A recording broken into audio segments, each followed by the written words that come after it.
रामपुर गांव में नई नई शादी करके आए थे राकेश और नेहा। दोनों के पास बड़े सपने थे, लेकिन जेब लगभग खाली थी। छोटे से किराए के कमरे में सामान रखकर राकेश बोला, नेहा, मैं गांव में काम ढूंढने जाता हूँ। कुछ न कुछ तो मिल ही जाएगा। तब तक तुम कुछ खाने को बना दो। राकेश काम की तलाश में बाजार की ओर निकल पड़ा। काफी देर तक इधर उधर भटकने के बाद भी उसे कोई काम नहीं मिला। तभी उसकी नजर एक चिकन बिरयानी के ठेले पर पड़ी। गर्मा गर्म बिरयानी की खुशबू दूर तक फैल रही थी।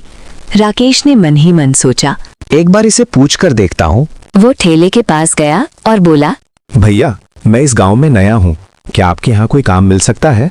ठेले वाला, जिसे सब सेठ जी कहते थे, बोला, काम तो है, लेकिन सिर्फ बर्तन धोने का। दिन के 150 मिलेंगे, करेगा? राकेश के पास कोई और रास्ता नहीं था। जी, कर लूंगा। दिन बीतने लगे। राकेश चुपचाप बर्तन धोता और सेठ जी बिरयानी बेचकर पैसे कमाते। एक दिन सेठ जी बोले, अरे राकेश, आज मुझे बाहर जाना है, पूरा ठेला तुम संभालना, मैं शाम तक आ जाऊंगा। जैसे ही सेठ गया, ग्राहकों की भीड़ लग गई। राकेश घबराते हुए बिरयानी परोसने लगा। तभी एक ग्राहक बोला, अरे भाई, तुम तो जवान हो, यहाँ बर्तन क्यों धोते हो? अपना खुद का ठेला लगाओ। भाई, लेकिन मुझे बिरयानी बनानी नहीं आती। सीख लो भाई, ये सेठ दिन के हजारों रुपए कमाता है और तुम्हें सिर्फ 150 रुपए देता है। ये बात राकेश के दिल में उतर गई। शाम को सेठ वापस आया और बोला, चल, अब तू बर्तन धो, मैं बिरयानी देता हूँ।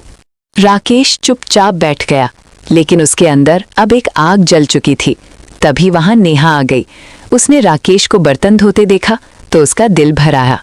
राकेश जी, चलिए ना, आज हमारी शादी की सालगिरह है। सेठ गुस्से में बोला, अरे ओ लड़की, चुपचाप घर जा, इसे काम करने दे। सेठ जी, तमीज से बात कीजिए, ये मेरी पत्नी है। पत्नी है तो घर में रखो, नहीं तो कल से ले आओ, इसे भी काम पर लगाते हैं। ज्यादा मत बोलिए, वरना ठीक नहीं होगा। जो करना है कर ले, मैं भी देखता हूँ इस गांव में तुम्हें कौन काम देता है। भूखे मरोगे तुम दोनों। अगले दिन सुबह सुबह सेठ अपने चिकन बिरयानी के ठेले को खोलने जा रहा था। रास्ते में उसने देखा कि आगे भारी भीड़ लगी हुई है। अरे, इतनी भीड़ किस बात की है? वो पास गया तो उसकी आंखें फटी की फटी रह गई। सामने राकेश अपना नया बिरयानी का ठेला लगाए खड़ा था और लोग बड़े चाव से खा रहे थे। कल तक तो ये मेरे ठेले पर बर्तन धोता था और आज खुद का ठेला। वो गुस्से में राकेश के पास गया। अरे ओ राकेश, एक दिन में ठेला कैसे लगा लिया? कहीं चुरा कर तो नहीं लाया? नहीं सेठ जी, ये मैंने किराए पर लिया है। पर तुझे तो बिरयानी बनानी नहीं आती के? सेठ जी, बिरयानी क्या है, एक दिन में सीख ली, और मैं ऐसी वैसी बिरयानी नहीं बेचता। तो क्या बेचता है? ये मेरी स्पेशल मटन लिवर बिरयानी है और सिर्फ 20 रुपये प्लेट। क्या 20 रुपए? तू जरूर मिलावट कर रहा है। नहीं सेठ जी, मेहनत और ईमानदारी की कमाई है। सेठ गुस्से में वहां से चला गया। 2 ग्राहक बिरयानी खाते हुए बोले, भाई, इतनी स्वादिष्ट बिरयानी 20 रुपए में, कमाल है। हाँ भाई, ऐसे ही बनाते रहना। ये मटन लीवर बिरयानी बंद मत करना, हम रोज आएंगे। ये सुनकर राकेश की आंखों में खुशी चमक उठी। उधर सेठ के चिकन बिरयानी के ठेले पर भीड़ कम होती जा रही थी। पहले जहां लंबी लाइन लगती थी, अब गिने चुने ग्राहक ही थे। एक ग्राहक ने आवाज लगाई, अरे ओ सेठ, इधर आना। सुना है राकेश 20 रुपए में मटन बिरयानी दे रहा है और तुम 100 रुपए में चिकन। ये क्या बात हुई? अरे भाई, वो सिर्फ लिवर के टुकड़े डाल रहा है, बाकी मटन कहाँ है? जरूर मिलावट करता होगा, तभी सस्ता दे पा रहा है। पर स्वाद तो अच्छा है उसका, लोग बहुत तारीफ कर रहे हैं उसकी। सेठ चुप हो गया। उसके माथे पर पसीना आ गया। वो मन ही मन सोचने लगा, अगर ऐसे ही चलता रहा तो मेरा धंधा बंद हो जाएगा। अब मुझे भी बिरयानी के दाम कम करने पड़ेंगे, नहीं तो सब ग्राहक उधर चले जाएंगे। शाम को सेठ ने अपना ठेला बंद किया, लेकिन उसके मन में तूफान चल रहा था। आज पता लगा कर ही रहूंगा कि ये राकेश इतना सस्ता सामान कहाँ से लाता है। वो चुपचाप राकेश का पीछा करने लगा। राकेश सीधे अपनी रोज के किराने की दुकान पर गया। राम राम काका, बढ़िया बासमती चावल और ताजे मसाले दे देना। हाँ राकेश बेटा, तुम्हारे लिए तो हमेशा अच्छा ही दूंगा। राकेश ने पूरे पैसे गिनकर दिए और सामान लेकर घर चला गया। थोड़ी देर बाद सेठ धीरे से दुकान पर पहुंचा। अरे भाई, वो राकेश क्या खराब या एक्सपायर्ड सामान ले जाता है क्या? वो तो सबसे बढ़िया किस्म का चावल और मसाले ले जाता है। और हाँ, उधार भी नहीं, पूरे नकद पैसे देता है। ये सुनकर सेठ के चेहरे का रंग उड़ गया। अच्छा नडेड। हाँ, और कभी मोल भाव भी नहीं करता। कहता है ग्राहक को अच्छा खाना खिलाना है। अच्छा चावल, बढ़िया मसाले, फिर भी 20 रुपए में बिरयानी, ये बात हजम नहीं हो रही। अगले दिन सेठ ने अपना ठेला खोला। 1 घंटा, 2 घंटे, 4 घंटे बीत गए, पर एक भी ग्राहक नहीं आया। सेठ गुस्से से चिल्लाया, अब इस राकेश का पर्दाफाश करना ही होगा, नहीं तो मैं बेरोजगार हो जाऊंगा। वो सीधे राकेश के ठेले पर पहुंचा। वहां लोगों की लंबी लाइन लगी थी। एक ग्राहक खाते खाते बोला, भाई राकेश, तुम्हारी लिवर बिरयानी जैसी बिरयानी आज तक नहीं खाई। हाँ, सेठ की बिरयानी से 100 गुना अच्छी है। ये सुनते ही सेठ का पारा चढ़ गया। अरे गांव वालों, तुम लोग पागल हो गए हो क्या? 20 रुपए में इतनी अच्छी बिरयानी कोई नहीं दे सकता, ये जरूर मिलावट करता होगा। भीड़ में सन्नाटा छा गया। एक ग्राहक बोला, अगर मिलावट होती तो हम बीमार पड़ जाते, पर ऐसा तो कुछ नहीं हुआ। लगता है तुम्हारे ठेले पर कोई नहीं आ रहा, इसलिए अफवाह फैला रहे हो। सेठ जी, सच्चाई को छुपाया नहीं जा सकता। आप चाहें तो खुद चख लीजिए। हाँ सेठ, खुद खाकर देखो, फिर पता चलेगा तुमको। मुझे तुम्हारी मिलावटी बिरयानी नहीं चाहिए। कोई उसकी बात नहीं सुन रहा था। सब फिर से खाने में जुट गए। सेठ वहां से गुस्से में चला गया। रास्ते में उसने खुद से कहा, आज इस राकेश का राज जान कर ही रहूंगा, चाहे कुछ भी करना पड़े। अंधेरी रात में सेठ चुपके से राकेश के घर के बाहर पहुंच गया। आज देखता हूँ कि ये बिरयानी कैसे बनाते हैं। उसने धीरे से कहा और खिड़की के पास जाकर अंदर झांकने लगा।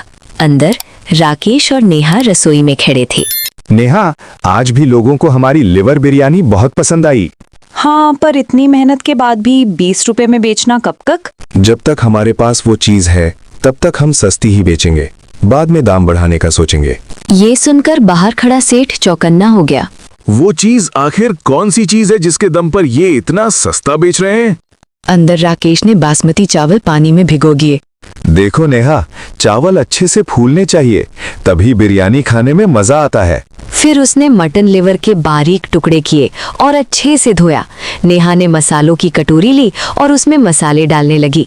थोड़ा गरम मसाला, थोड़ा लाल मिर्च और ये हमारा खास मसाला। इसी से बिरयानी में जान आ जाती। हाँ, तुम्हारी वजह से ही तो ठेला मशहूर हुआ है। अगर तुम्हें बिरयानी बनानी ना आती तो मैं क्या करता। बस बस, ज्यादा तारीफ मत करो, काम पर ध्यान दो। लिवर के टुकड़े कढ़ाई में डाले गए। कुछ ही देर में खुशबू चारों ओर फैल गई। बाहर खड़ा सेठ नाक से कोड़ते हुए बोला, खुशबू तो सच में लाजवाब है। उधर राकेश ने चावल भी पका लिए थे। दोनों ने चावल और पके हुए लिवर को बड़े पतीले में मिलाया और ढक्कन लगाकर धीमी आंच पर दम पर रख दिया। अब इसे पूरी रात धीमी आंच में पकने देते हैं। सुबह तक एकदम दाने दाने में स्वाद भर जाएगा। सेठ दांत पीसते हुए बोला, ये तो वही आम तरीका है, असली राज तो हाथ ही नहीं लगा। अब घर के अंदर घुसकर ही पता चलेगा कि वो कौन सी चीज है जिससे ये 20 रुपए में बिरयानी बेच पा रहे हैं। गुस्से से भरा सेठ अपने घर वापस चला गया। अगले दिन राकेश के ठेले पर फिर से भीड़ लगी थी। लोग बड़े चाव से लिवर बिरयानी खा रहे थे। एक खाते हुए बोला, अरे भाई राकेश, आज तो बिरयानी में कुछ ज्यादा ही स्वाद है। हर एक लिवर के टुकड़े में मसाला पूरी तरह समाया हुआ है। भाई, कल रात पूरी रात दम पर पकाई थी, इसीलिए दाने दाने में स्वाद उतर गया है। भाई एक बात सच सच बता, इतनी बेहतरीन बिरयानी 20 में कैसी बेच लेते हो? कुछ नफा होता भी है क्या? नफा तो मैंने कभी गिना नहीं, बस लोगों को अच्छा खाना कम दाम में देने की कोशिश करता हूँ। पर तुम्हारा घर कैसे चलता है? इसके पीछे एक छोटा सा राज है जो मैं नहीं बता सकता। तभी सेठ आया और बोला, अरे राकेश, तुम्हारा राज मुझे पता चल चुका है। अब मैं सरपंच जी के पास जा रहा हूँ, आज तुम्हारी पोल खुल जाएगी। इतना कहकर सेठ तेज कदमों से चला गया। कुछ ही देर में सेठ, सरपंच जी और कुछ गांव वाले राकेश के ठेले पर आ पहुंचे। राकेश सबको देखकर घबरा गया। हमें शिकायत मिली है कि तुम सस्ता और खराब मसाला इस्तेमाल करके लोगों को मिलावटी बिरयानी खिला रहे हो। नहीं सरपंच जी, मैं बिरयानी 20 रुपए में जरूर बेचता हूँ, पर कभी मिलावट नहीं की। मैं तो सबसे अच्छा सामान लाता हूँ। तो बताओ, तुम्हें कितना नफा होता है? घर कैसे चलता है? जवाब दो। राकेश चुप रहा। उसके होंठ कांप रहे थे, पर उसने कुछ नहीं कहा। सेठ ने ऊंची आवाज में कहा। देखिए सरपंच जी, इसके पास कोई जवाब नहीं है। ये जरूर मिलावटी बिरयानी बेच रहा है। सरपंच जी ने सख्त स्वर में कहा। जब तक तुम पूरा सच नहीं बताते तब तक तुम गांव में अपना ठेला नहीं लगा सकते। अभी के अभी बंद करो इसे। राकेश ने चुपचाप अपना ठेला बंद किया और घर चला गया। राकेश उदास मन से घर पहुंचा। क्या हुआ राकेश जी, आप इतने परेशान क्यों हैं? नेहा, लगता है अब हमें सारा सच गांव वालों को बताना ही होगा, नहीं तो हम बिरयानी नहीं बेच पाएंगे। पर हुआ क्या?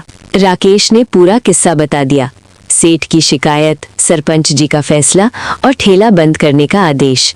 नेहा शांत होकर बोली। ठीक है, अगर सच हमारे साथ है तो डर किस बात का? आप सब बता दीजिए, लेकिन मैं भी आपके साथ चलूंगी। दोनों तुरंत चौक की ओर चले, जहां सरपंच जी कुछ गांव वालों के साथ खड़े थे। राकेश ने हाथ जोड़कर कहा। सरपंच जी, जो मैं बताने जा रहा हूँ वो पूरा सच है, बस आप यकीन कर लीजिए।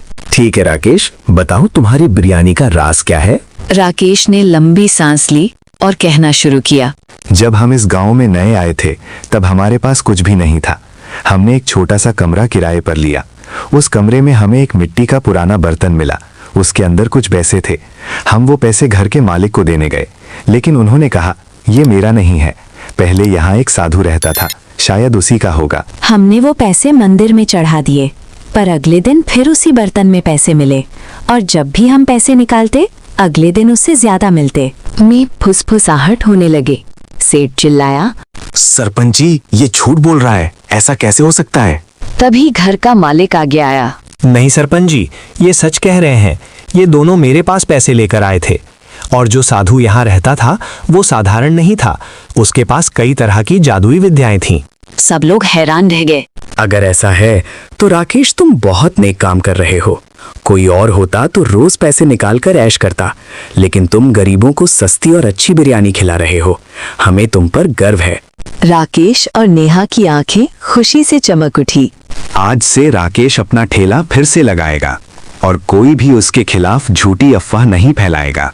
उस दिन से राकेश ने फिर 20 रुपए की मटन लिवर बिरयानी का ठेला शुरू किया। राकेश और नेहा ने अपनी बाकी जिंदगी गरीबों की सेवा में लगा दी।